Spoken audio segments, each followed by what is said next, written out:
தமிழர்களின் number 1 choice Tamil matrimony. தீபம் விளக்கேற்றும் எண்ணெய், ஒரு தெய்வீக அனுபவம். சார், துலாம் ராசிக்காரங்களுக்கு இந்த தமிழ் புத்தாண்டு எப்படி இருக்கும்? துலாம் ராசிக்காரங்களுக்கு சனி ரொம்ப நல்லது செய்கிறாரு. அடுத்த 2.5 வருஷம் வாக்கியபடி, திருக்கணிதப்படியும் 1.5 வருஷம் இருக்காரு. பிள்ளைகள் விஷயத்தில் இந்த சங்கடங்கள் தீரும். பிள்ளைகளோட படிப்பு, உத்தியோகம், தொழில், வியாபாரத்தில் ஏற்றம் பெறும். யோக பலத்தை அதிகமாக பெறுவீர்கள். இடமாற்றம், தொழில் மாற்றம், உத்தியோக மாற்றம், வியாபார மாற்றம், படிப்பு மாற்றம் என்ற ஏற்றங்கள்லாம் காணப்படும். தொழில் இன்னொரு வேலை கிடைக்கிறச்சோ இல்லை இன்னொரு தொழில் அமையாததுக்கு முன்னாடி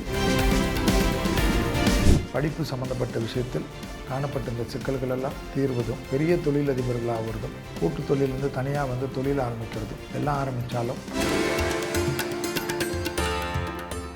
ஐபிசி பக்திநேயர்கள் அனைவருக்கும் அன்பு வணக்கம். இன்னைக்கு நம்ம கூட 2026 தமிழ் புத்தாண்டு பலன்களை பகிர்ந்து கொள்வதற்காக நம்ம எல்லாரின் மனதிற்கும் மிகவும் பிடித்த ஒரு ஜோதிடர், யதார்த்த ஜோதிடர் ஷெல்வி சார் நம்ம கூட இணைந்திருக்கிறார்கள். சார் வணக்கம் சார். நமஸ்காரம். எப்படி இருக்கீங்க? நல்லா இருக்கேன் சார். 2026 தமிழ் புத்தாண்டு மக்கள் எல்லாருமே ரொம்ப ஆவலோடு எதிர்பார்த்து காத்துட்டு இருக்காங்க. இந்த புத்தாண்டு பொதுவாக எப்படி அமைய போகுது சார்?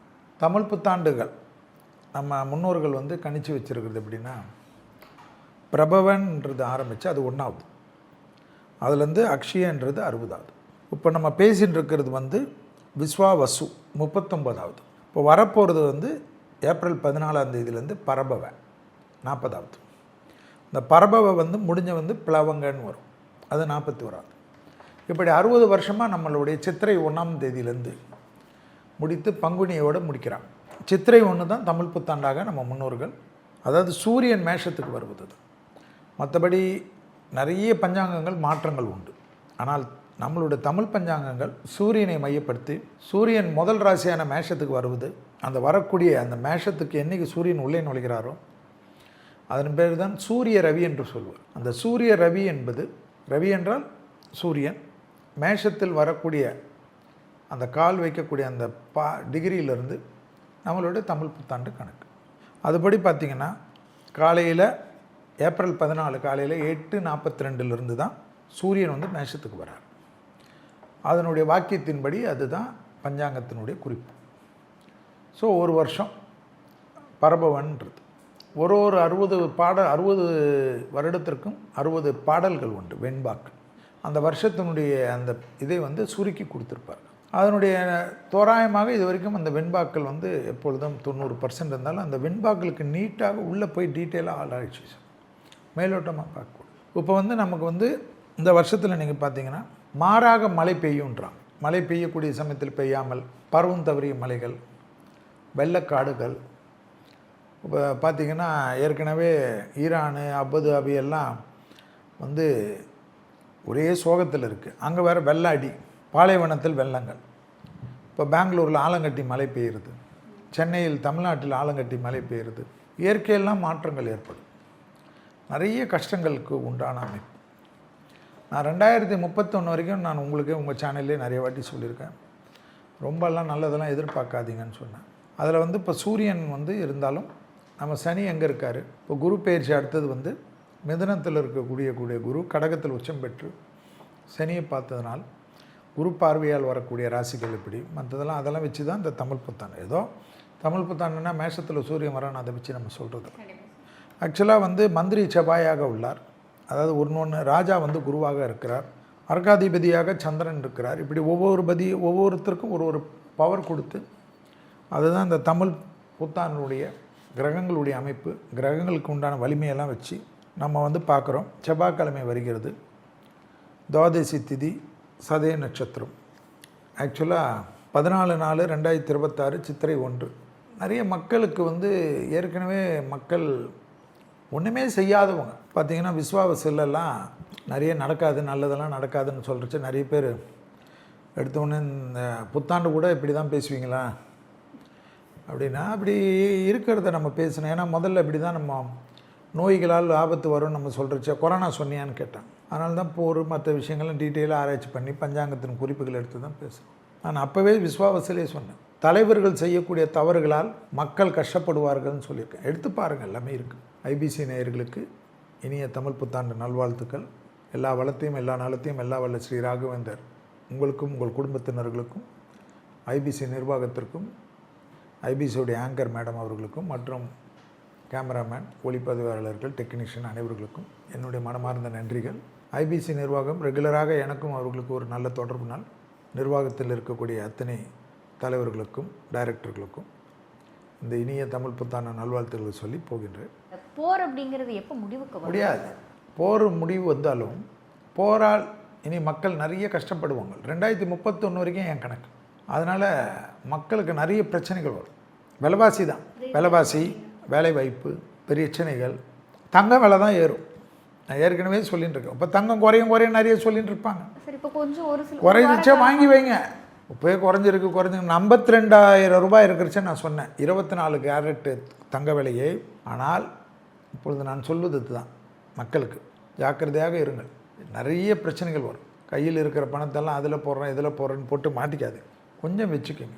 வெளிநாடு வெளி உலகத்தில் இருக்கக்கூடிய மக்கள்லாம் கொஞ்சம் கவனமாக பார்த்துக்கு. நான் தான் சொல்கிறேன், அமெரிக்காவிலே பெரும் பிரளயங்கள் வரும், பெரும் போராட்டங்கள் வரும். ஏன்னா ட்ரம்ப்பின் ஜாதகம் தெரியும் எனக்கு. அதனால் என்னென்னலாம் தான் சார் பண்ண போகிறாரு? அதாவது அவர் என்னன்னா இல்லை, அவரால் அவர் குடும்பம், அவர் சொத்துக்கள் எல்லாமே சேதமாகும். ஏன்னா அவர் இனி அவர் அப்படியே ஓடிட முடியாது, அவர் அப்படியே இருக்க முடியாது. ஏன்னா தெரியாத தப்பு மேல் தப்பு பண்ணிட்டார். அதனால தான் அவர் பேக் வாங்கணும்னு நினச்சா கூட இஸ்ரேலில் இஸ்ரேல்காரங்களுக்கு ஏற்கனவே இருந்த பகையை வைத்து அடிக்கிறார்கள். ஸோ இந்த உலகம் இந்த போரை சுற்றி, இந்த வருடம் இந்த போரை சுற்றி தான் இருக்கும். இந்த போரால் பாதிப்பு, மக்களுக்கு பிரச்சனை, மருத்துவ உபகரணங்களில் பிரச்சனை. மருத்துவத்திலலாம் புரட்சிகள் வரும்னு நம்ம ஏற்கனவே சொன்னது தான். எல்லா கண்டுபிடிப்புகளும் வரும், நோய்களுக்கு வரும். ஆனால் விலைவாசியெல்லாம் தாறுமாறாக இருக்கும். வேலை வாய்ப்பு தான் பெரிய பிரச்சனை இருக்கும். ட்ரம்ப் மாதிரி நிறைய தலைவர்கள் உலகத்தில், இந்தியாவில் கூட சரி, பெரிய சிக்கல்லாம் ஏற்படும். சார், மீண்டும் ஒரு கொரோனா மாதிரியான ஒரு சூழல் வரும். கொரோனா நோயில் வந்ததுமா, இது மக்கள் மூமெண்ட்டை கெடுக்கிறதுக்காக வரும். உலகத்துக்கு பெரிய ஆபத்தான காலகட்டம். அதாவது அதுதான் கிரகங்கள் நம்ம சொன்னது. நம்ம சொல்கிறச்செல்லாம் தமாஷான் தான். 30% தான் நல்லாயிருக்கும்னு நான் புத்தாண்டு பலன் உங்களுக்கு கொடுத்ததுலே இருக்குது. 2026ஆம் ஆண்டு நான்லாம் எப்படிங்க 30% தான் நல்லாயிருக்கும், 70% என்ன பட போகிறீங்களோ தெரியாது, பார்த்துக்குங்க ஒன்று. ஏன்னா கழுவி ஊற்றினாலும் இது தான். ஸோ இதுதான் இதனுடைய அமைப்பு. ஸோ இந்த போரால் ஏற்பட்ட பாதிப்புகள்லாம் இந்த பரப வருடத்தில், இதனுடைய பிளவுங்க வருடத்தில் இப்போ குரு உச்சமாகுது. நிறைய ஜோதிடர்கள் கணக்கு போடுவார்கள். குரு கடகத்தில் வருது, உச்சமாகிறது, எல்லாம் நல்லது நடக்கும். ஆனால் குரு வீட்டில் சனி இருப்பதனால், இடம் கொடுத்தவனே உச்சமாகிறதுனால் இன்னும் பாதிப்புகள் உலகத்தில் நிலநடுக்கங்கள், வானம் பொளந்து விழுவது, தண்ணி விழுவது, மலை மேகங்கள் வருவது, மலை சரிவுகள் வருவது, பூகம்பங்கள் வருவது, சுனாமி என்று வருவது, போர் இல்லாமல் இதெல்லாம் வேறு சேஷ்டப்படும். ஸோ இதெல்லாம் நடக்கும். விவசாயத்தில் மாற்றி மாற்றி நடக்கிறது. அது செழிக்கும் இது செழிக்கும் எல்லாம் கரெக்டு தான். எல்லாம் செழித்தாலும் வச்சு தாங்க முடியாது.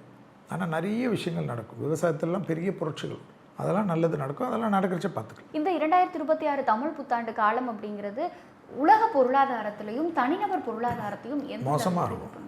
ரொம்ப மோசமாக இருக்கும். நிறைய பிரச்சனை இருக்கும், நிறைய விஷயங்கள் இருக்கும். சாப்பாடு பிரச்சனைலாம் வரும்.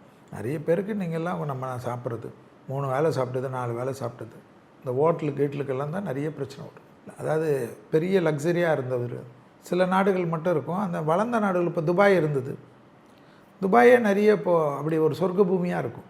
எனக்கெல்லாம் பிடித்த ஊர் இது. ஆனால் மனிதனுடைய சுயநலத்தாலே அழிஞ்சுது.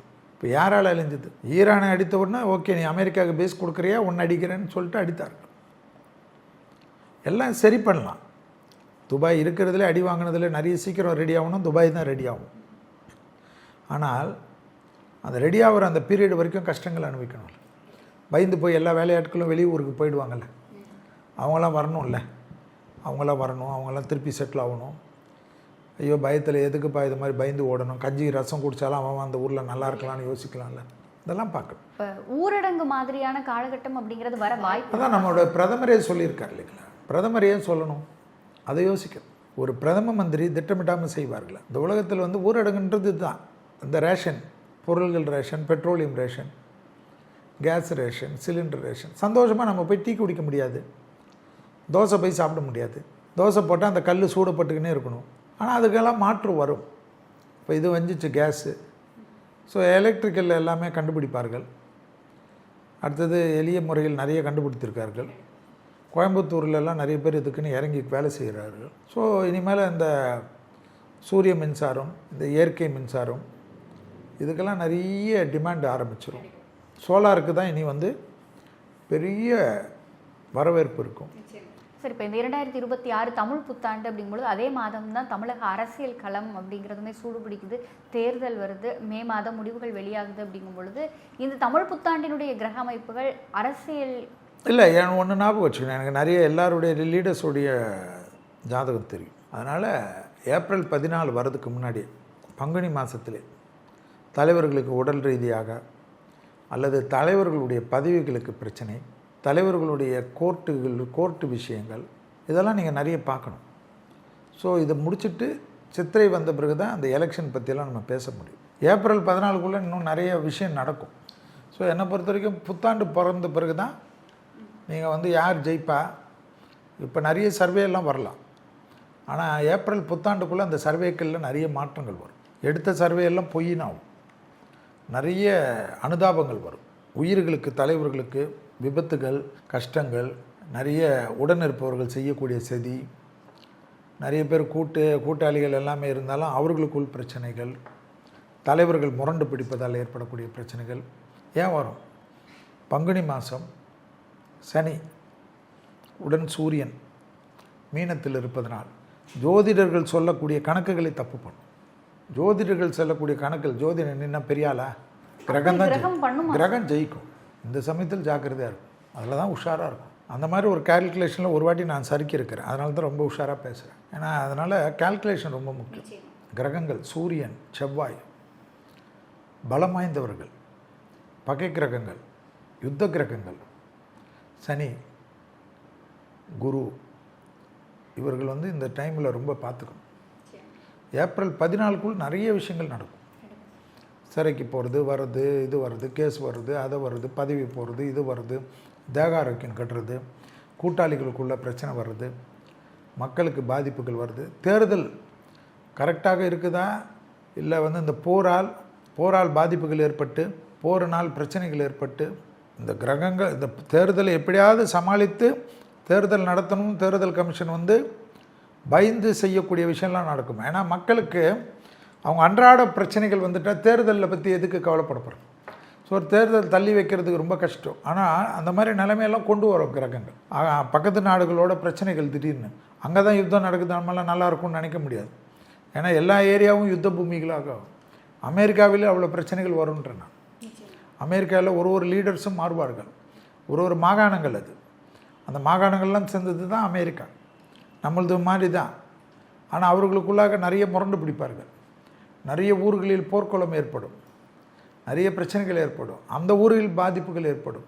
அதனால் அதெல்லாம் பார்க்கணும். சார், துலாம் ராசிக்காரங்களுக்கு இந்த தமிழ் புத்தாண்டு எப்படி இருக்கும் சார்? மேல்மலையனூர் போகிறது, மாதத்தில் ஒரு ஞாயிறு புற்று உள்ள அம்மன் கோயில், ஏதாவது ஒரு அம்மன் கோயில், பிரசித்தி பெற்ற அம்மன் கோயிலில் போய்ட்டு சும்மா உட்காந்துட்டு வருது, ரொம்ப நல்லாயிருக்கும். துலா ராசிக்காரங்களுக்கு சனி வந்து ரொம்ப நல்லது செய்கிறாரு. அடுத்த 2.5 வருஷம் வாக்கியபடி, திருக்கணிதப்படியும் 1.5 வருஷம் இருக்கார். ஸோ உங்களுக்கு ரொம்ப இந்த முதுகு கழிவுக்கு பாதை சரி பண்ணிக்கினீங்கன்னா, ஜாயின்ட் பெயின்ஸ் எல்லாம் பண்ணிக்கினீங்கன்னா எல்லாமே நல்லது நடக்கும்.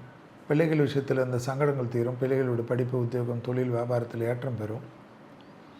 தொழில் ரீதியாக அனுகூலங்கள் காணப்படும். யோக பலத்தை அதிகமாக பெறுவீர்கள். இடமாற்றம், தொழில் மாற்றம், உத்தியோக மாற்றம், வியாபார மாற்றம், படிப்பு மாற்றம் என்ற ஏற்றங்கள்லாம் காணப்படும். தொழில் இன்னொரு வேலை கிடைக்கிறச்சோ இல்லை இன்னொரு தொழில் அமையாததுக்கு முன்னாடி ரிசைன் பண்ணக்கூடிய துலா ராசிக்காரர்கள் பெரிய சிக்கல் மற்ற கஷ்டங்களில் மாட்டிக்கொள்வார்கள். அதில் கொஞ்சம் கவனமாக இருக்கணும். அதில் மட்டும் கொஞ்சம் சரியாக பார்த்துக்கொள்ளக்கூடிய துலா ராசிக்காரர்கள் அற்புதமான அமைப்பு தரும். கண்டிப்பாக துலா ராசிக்காரர்களுக்கு நீங்கள் நினைக்காத அளவுக்கு அனுகூலங்கள் காணப்படுவதை கண்கூடாக பார்த்துக்கலாம். வேற்றுமொழி மனிதர்களால் அதிகம் ஆதாயம் பெறக்கூடிய ராசிக்காரர்கள் துலா ராசிக்காரர்கள். இழுபறியாக இருந்த எல்லா விஷயமும் மாறுவது சந்தோஷத்தை ஏற்படுத்தும். படிப்பு சம்பந்தப்பட்ட விஷயத்தில் காணப்பட்ட இந்த சிக்கல்களெல்லாம் தீர்வதும், பெரிய தொழிலதிபர்கள் ஆகிறதும், கூட்டு தொழிலிருந்து தனியாக வந்து தொழில் ஆரம்பிக்கிறதும், எல்லாம் ஆரம்பித்தாலும் அர்ஜென்ட் பட்டு பண்ணாமல் அதனுடைய ஃபுல்லாக அடுத்த 5 ஆண்டுகள் அந்த தொழில் எப்படி இருக்குன்றதெல்லாம் அனலைஸ் பண்ணி அதில் நிபுணத்துவம் பெற்றவர்களோட கலந்து ஆலோசனை பண்ணுறது நல்லாயிருக்கும். அர்ஜெண்ட்டாக உங்களை கொண்டு போய் எங்கேயாவது தள்ளி விட்டுரும்.